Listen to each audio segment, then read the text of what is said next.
The problem is the monopoly game, which is controlled by the Federal Reserve, the private bank, which is actually controlled out of London, is manipulating all the dollars to put them out, put more and more people into debt. So the illusion of equity they have in real estate is coming apart.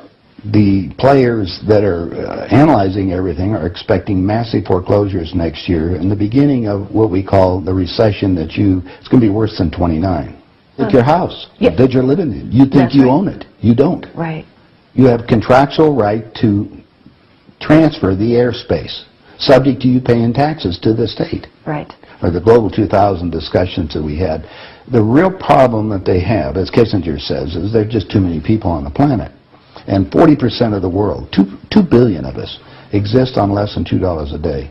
The summary of the Global 2000 report I put up on my website, nohopes.com, but if you look at it, it makes sense to get rid of people. So what they said, they're going to make godlike decisions on who lives and who dies. Now, obviously, some of the meetings we sat on, we were planning on using neutron bombs on the major cities, because that contains most of what they call... You actually heard this? I sat in on the meetings. I was in the game big time. In fact, I was making such a mess, they decided rather than kill me, which they could, they just invited me into the inner group and asked me to be the finance chairman. And at that point, I probably would have been in, Secretary of the Treasury or something, whatever they wanted to do with me. What I was doing prior to that, so, making it right, I would volunteer to become a president of a company, and I'd go in and liquidate it. And we get rid of the expendable containers. That was my job. Expendable containers meaning human beings? That's right. Yeah, it's amazing. That's well, that was the inside vernacular, wasn't it? Yeah. Oh, well, that's what we used at that time. I mean, it went from there to useless eaters today, so you're happy with it, you're a human resource. So, which, all you are is part of the commodity, even in the business sense. You look at it, you have a cost. Labor, what is labor? Human resource, when you're going to put together some kind of product. Well, the inside of the game, when we started to use neutron bombs, today they figure that biologicals are much cheaper. They're still planning on, the plan is to get a war started in the Middle East, and they're still planning on using a neutron bomb, or one of the bombs that they've got developed on Israel, and that's to begin World War III, which is all in the cards. And it's going to happen. They even put a monument up to this whole program. It's called the Georgia Guidestones. Outside of Atlanta, and they've got it all set down there. It's all in 8 languages. Basically, it's fait accompli as far as they're concerned. It's just to get the thing going in the Middle East, and it's not going fast enough. I mean, Carter put this thing in, so we have the Plan 2000 with the war starting in the year 2000 in the Middle East. Right. Reduce the population of the planet down to 500 million. Have one world currency under the Homeland Security, or FEMA, if you want to call it. They're going to declare an emergency, which are going to shut down everything. My friends, my CIA associates, I don't even call them friends anymore. CIA is crooks in action. Yeah. They're all professional liars. Yeah. I mean, they got to be if they have that job. Yeah. So you have to look at what they're doing. Anyway, they're so concerned they're leaving the country too. Most of them are going to Latin America. Meanwhile, they're closing in every day right now, just closing in to make it so we're going to be set up in these enemy prisoner war camps. I published a book. It's called Chaos in America. In it, I was asked to build an enemy prisoner war camp. I put the contract in this book. So you can read it for yourself. This is in downtown Las Vegas, right on the railroad tracks. It says enemy prisoner war camp. They're all on top. And they're building them all the way across the United States right now.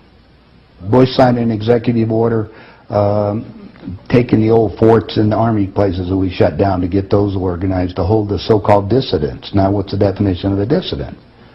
And the problem is that we're going to enslave ourselves, because most of the people want to keep having food coming in, and you're going to follow the line. You're just walking yourself into your own prison camp. Then we're going to come down to the extermination, just like World War II. Right. Well, Phil and I have lectured together. I know Phil Snyder. He's dead now. Yeah, I know he's dead. And so what about what he was saying about the number of bases at that time? I think it was 129 bases before he died. Underground had already been built. Is that all for the elite? Yeah. Really? What are they going to do with the rest of the people? They just get rid of them, leave them above ground and be radiated. Now, my son happens to be a nuclear physicist. Spent the last 3.5 years in a secret city in Russia. They're about 12 years ahead of us. They have 22,000 nuclear warheads. And of course, we're the target. The Soviets have 3 nuclear submarines on the west coast and 3 on the east coast. They're about 2 football fields in length, 5 stories tall, and they all are nuclear power and aimed at our major cities. West Coast gone. Well, because the plan is the northern hemisphere is where they're going to release the nuclear bombs, and the theory was that the winds from the North Pole that are coming down, because that's increasing drastically, will go to the equator, and there will be very little spillover because of the reverse of the winds, because of the southern hemisphere. So therefore, the nuclear radiation here will be a lot more than the southern hemisphere. And this is a fait accompli, you believe? Oh, they think so. Oh, yeah, they think they've won. That's the reason why they don't bother about me talking about it. They don't care whether you know or not. What are you going to do about it? And you have no idea what China is until you go over there for yourself. With 1,300,000,000. You understand? Almost, well, a little over 4 times our population. Right. It's, you know, I spent some time over there and I had some government friends. They think what they're going to do is let the West go have its fight. And then they want to clean up. They say it's been 5,000 years. We want to run the world when we get through. And what they're doing? Acquiring all the assets. They figure that Canada and the United States, the property there will, the food growing areas will be enough to take care of their people. And that's what they're looking at. Why are they? I mean, they bought so oil. the U.S. will become a resource. Yeah. Whatever's left of it. Whatever's left of it. Yeah. You seem to be in a unique position to be able to put a fair amount of this together, which is quite interesting. Well, I walked my talk. I played the game. You played the game. You know one level of it. And I know. I used to play around with the world leaders, so I know what they're planning on doing. What change of heart? What happened in you that made you decide to share this information that happens at the inside levels? Well, it come back to a moral situation that happened to me, I think. When I flew to Aspen. I brought my 2 daughters up there so they could go skiing. And when I was invited to this meeting. When I walked into the room, the world leaders were there. And that's when they asked me to be the finance chairman. As they said, we'd like you to be the finance chairman for the next president of the United States. And the first thing I asked is, why me? And they said, well, we owe you a favor. Remember I told you I volunteered to be president of companies as I went down. And then you liquidate, yeah. I didn't charge them anything for it. It was just a game. I see.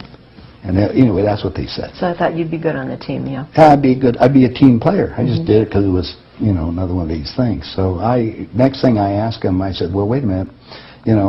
I just started this $100 million project. And they said, don't worry about it. We'll put it on ice. And I said, okay, who with? And I said, well, you can do that. Then I said the next thing was, who is going to be the next president? Now, this is 2 years before he became president. Right. And they said Jimmy Carter. And I said, Jimmy who? And they said, well, he's the Democratic governor of Georgia. And I said, I've been voting Republican. And Paul Volcker said, son, don't worry about it. We control them both. Yeah. And I said, well, I got the next question is, what does a finance chairman do? Yeah. I haven't been doing that. I've been playing all this other stuff.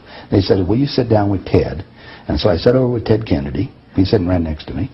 And Ted and I are, he's just joking. He says, George, you're going to love this job. You're really good with money. We're going to send you out to all the state Democratic functions to raise money for the National Democratic Party.